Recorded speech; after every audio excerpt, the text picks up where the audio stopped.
I am continuing my reading. What I'm doing in this series is to read through the entire standard works of the Church of Jesus Christ of Latter-day Saints.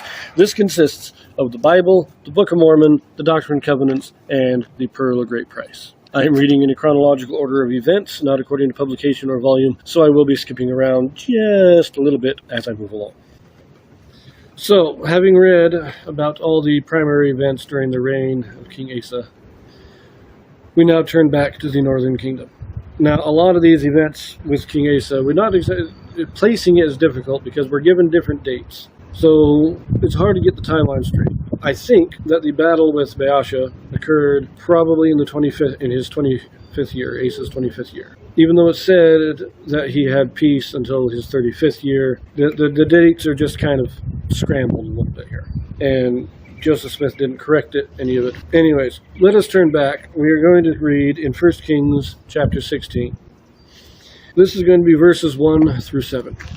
Then the word of the Lord came to Jehu, the son of Hanani, against Baasha, saying, Forasmuch as I exalted thee out of the dust, and made thee prince over my people Israel, and thou hast walked in the way of Jeroboam, and hast made my people Israel to sin, to provoke me to anger with their sins, behold, I will take away the posterity of Baasha, and the posterity of his house, and will make thy house like the house of Jeroboam, the son of Nebat.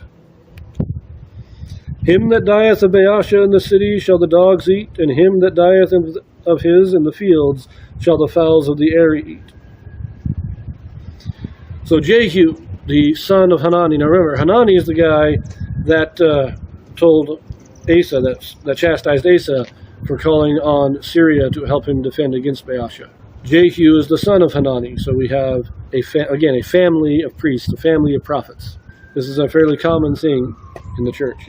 Back then, it's still fairly common today, really. But note that this pronouncement against Baasha is the same thing that Ahijah told Jeroboam.